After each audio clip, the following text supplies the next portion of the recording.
Here with Dr. Silvio Cazzetto of Be Well Lifestyle Centers. Silvio, great to see you. Great to see you as well. So we've covered lots of different topics in our conversations, from chiropractic care to diet and nutrition to exercise. But one thing I want to delve into a bit further with you right now is sleep, which is, many would say, an equally important part of our overall well-being. So as we get started here, Silvio, most people, I think the first question they would be, how much sleep do I really need? Because, conventional wisdom is get 8 hours every night and you're good. What's your take on that? So that really depends on the individual. I'm huge on the everyone's different subject. What is your stress level during the day? What is your comfort level during the day? Are you getting sunlight during the day? Are you moving around? What is your life during the day will dictate what your life will be during the night. Now let's take away the night owls and the night shift, the third shift workers. They have another problem they have to deal with, and my heart goes out to them. But we're talking about people that work 9 to 5s. Are you, when the sun goes down, are you going to bed 2 or 3 hours after the sun goes down? When the sun comes up, are you waking up and are you getting 100,000 lux lumens of light into your eyes to stimulate your body's adenosine adapters? I know it sounds complicated, but that's how it works. The proper amount of sleep is go to bed when you're tired, wake up when you wake up, and it will change slightly throughout the weeks, the months, the years, especially as the seasons change. But that's really the best advice. If you're a 6-hour person, you're a 6-hour person. Don't force yourself into 8 hours. If you're an 8-hour person or a 9-hour person, don't force yourself into 6 hours. You'll hurt yourself. It's a very touchy subject. Yeah, I've heard, it's interesting because I've heard people say, for me, 8 hours is too much, 6 hours is not enough, but 7 is perfect. So that would lead me to believe that for some people, 8 hours or 9 can be too much sleep, and it can impact the way that you're able to function the next morning. Correct. So if you look at animals in the wild, if you look at babies when they're born, they're innately allowing their body to say, time for bed, fall asleep. Time to wake up, wake up. We lose that. We want to go out and party with our friends and eat at night and then come home. And then I like this one, make up sleep. There's no such thing as make up sleep. I'm going to make it up during the day. No. Circadian rhythms, your body's internal clock, is a huge determination in how your body will heal and your overall health. It's probably one of the least studied subjects when it comes to health. We talked about supplementation, we talked about water, we talked about exercise and diet, but beyond all that is sleep. If you have the perfect diet and the perfect exercise and you sleep for 2 hours, a night and force yourself into it, something's going to happen to your heart.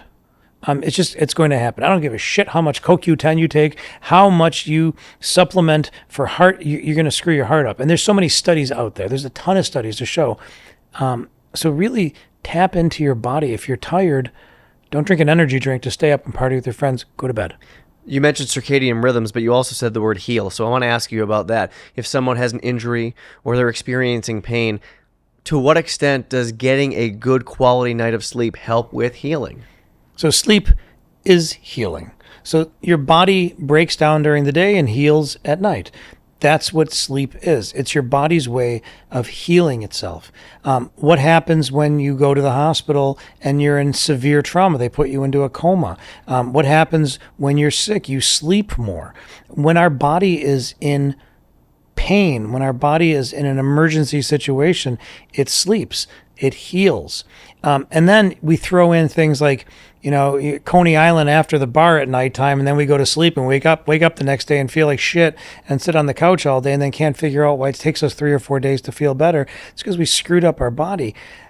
Healing comes from sleep, period. What about the early birds? You talked about the night owls. What about those that are, waking up between 4 and 5 a.m. to hit the gym? What is there a negative impact there on their sleep? So when you wake up in the morning determines when your body will want to go to sleep at night. So if let's say you're a 7-hour person, let's say you go to bed at I'm going to be off on my math, but let's say you go to bed at 8 o'clock at night and you wake up at 5 o'clock in the morning every single day, and then the next day you wake up or for a long time, and then one day you wake up at 6.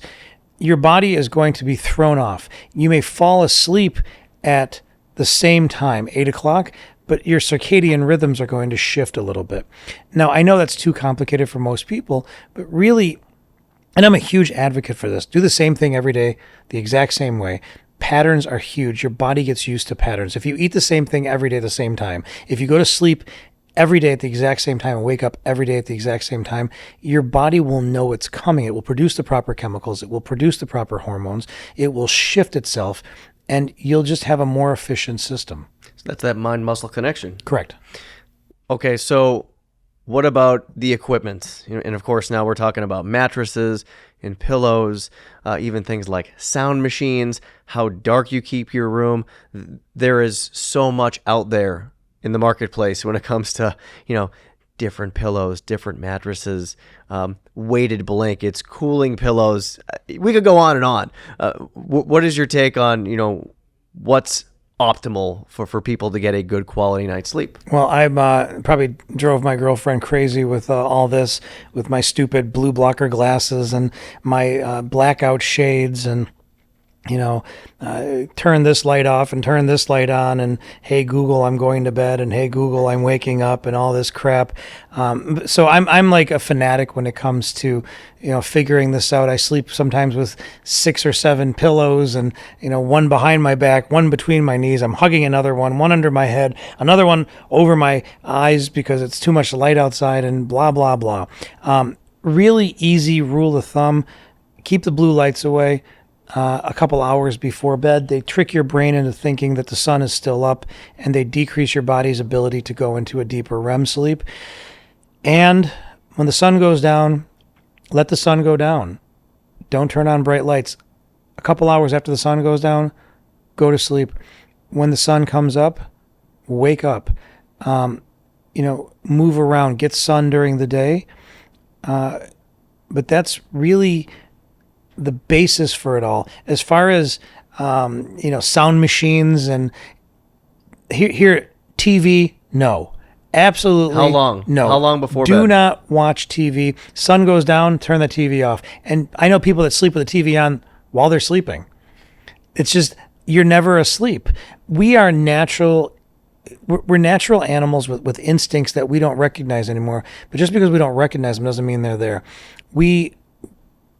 Years ago, we didn't want to be attacked by lions and bears, so we have the system in our body that is always aware of our surroundings. And if our surroundings are the TV, it's hearing the TV at all times. If it's quiet and peaceful, it rests more. So that's really a big one. Sound machines are great if you have sound everywhere. But if you're in a house or a room or an area that has absolutely no sound, that's probably one of the best ways to sleep. Look at the if you've ever heard of a float tank, sound deprivation is phenomenal. We're born in a enclosed environment with no light, with no sound, except for our own heartbeat, our own breathing, and really that's the best way to sleep. It's funny you bring up the float tank. I was just talking to a friend of mine about this yesterday, and you can explain it, but essentially, so people know, you go to a facility where they have pods, and you get into a shallow pool of saline water, and it's basically completely dark, and you just lay there. Is that? Tell us how it works. So it's called There's a scientific term for this. Yeah, no, my brain's not sensory deprivation. Okay. What it's doing is it's turning off all your senses, or as many senses as possible. There is no sound. You can't hear anything. There's no smell except for your own smell. There's no sight. It's completely dark. So, and then you're floating, so there's no pressure points on your body. The salt content is supposedly like 5 to 10 times greater than the Dead Sea. So you're not sinking, you're floating, and you're not touching anything. It simulates the womb. And what happens is you're getting the most peaceful rest there is. And a lot of creatives, I've heard many different composers and many different artists say that they get their best work when they're doing sensory deprivation and they're floating. And I absolutely am a huge advocate for floating because we're in a constant state of this sympathetic, beating up of our body. We're going here, we're going there, we're sitting here, we're sitting there, we're eating this, we're doing this, we're blah, blah, blah, blah, blah. And this is like the ultimate rest. It's the opposite of that. I mean, it's sensory overload to me is Correct. just every time you pick up your phone. Correct. 100%. This is, like you just said, the opposite. Okay, so by trade, you are a chiropractor. So back to the sleep topic for a moment. When you have people coming in and you're adjusting them, you're giving them a chiropractic care who are having neck issues, who are having back issues, is there a common denominator with what you tell them about their pillows, about what kind of mattress they should be looking for? Because as we were saying off the top of the conversation here, there's so much out there. There are so many mattress and pillows company today, it can make your head spin around. So the problem with a lot of advertising is it's one fit for all, which is bullshit. If you're moving around a lot, here's a good starting point. If you move around a lot, you don't want a mattress that's going to sink you down because your muscles are going to be in a constant state of I want to move, I want to move, I want to move, and you're never going to get rest. So if you're moving around a lot, if you flip around like a fish while you sleep, you need a more firm mattress to stop you from sinking deep. If you are a sound sleeper, you don't move, then a wonderfully soft, put you into a cloud, disallow you to move mattress is amazing for you.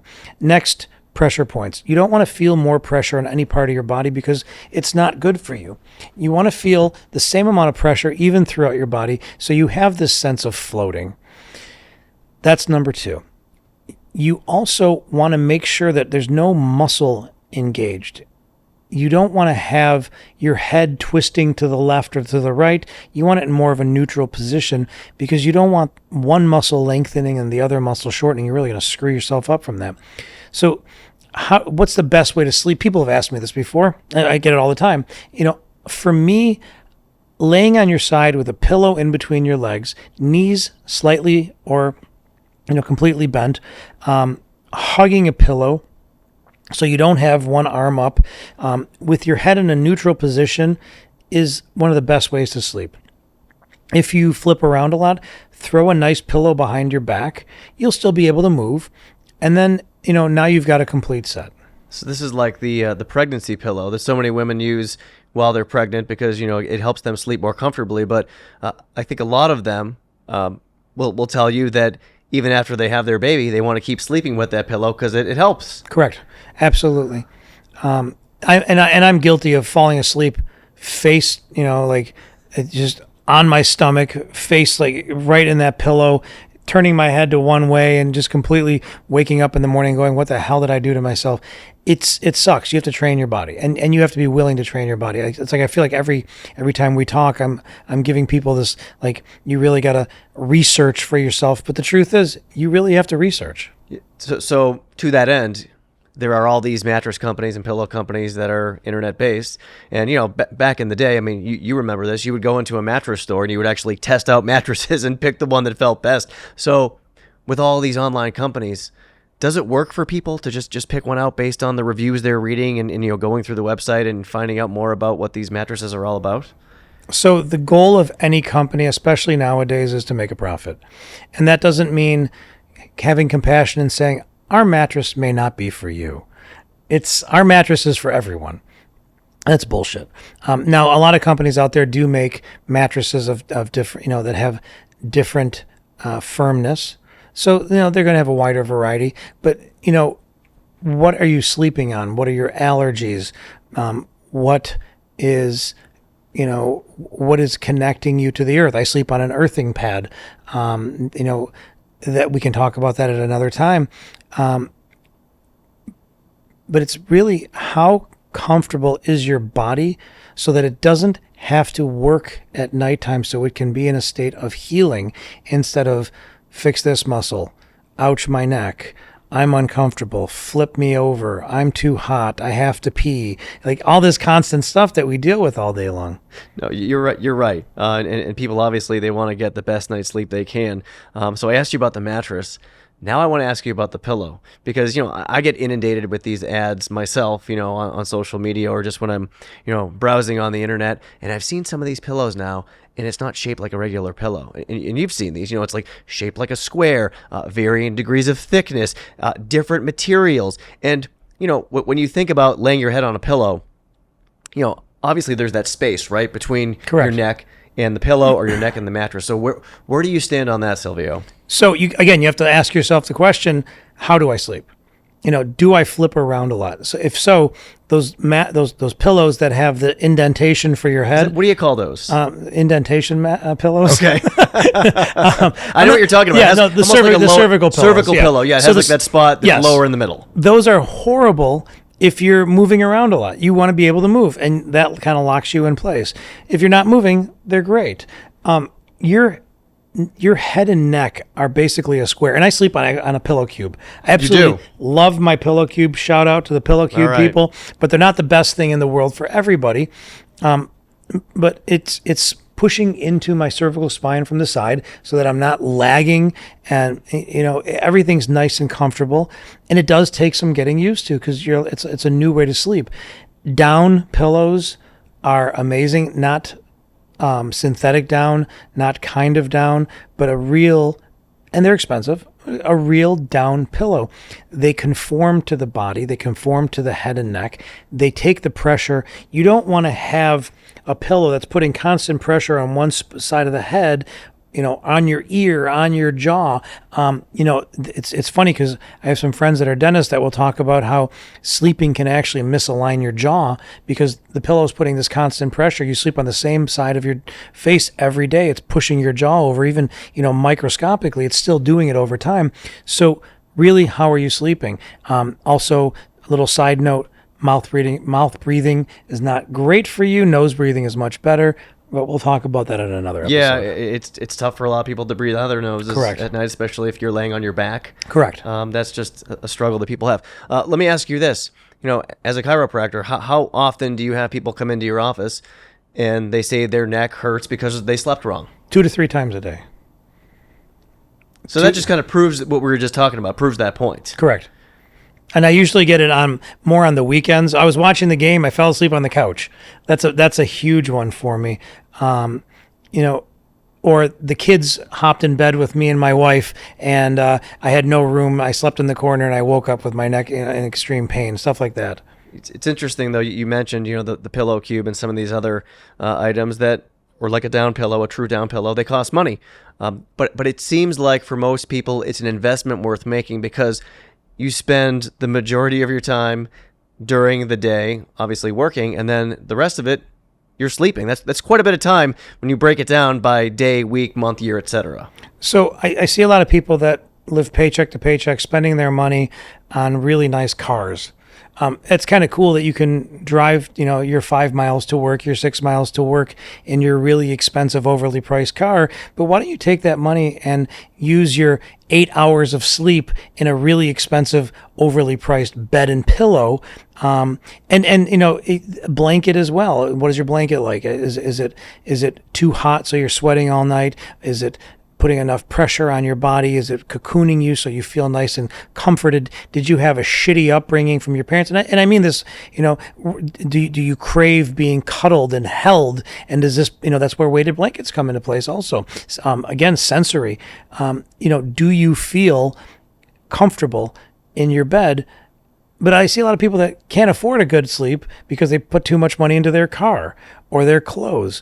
Where are your priorities? What's your ideal sleeping temperature for the room? I'm a 65 degree to 67 degree sleeper. My girlfriend hates it. But it's going to decrease swelling.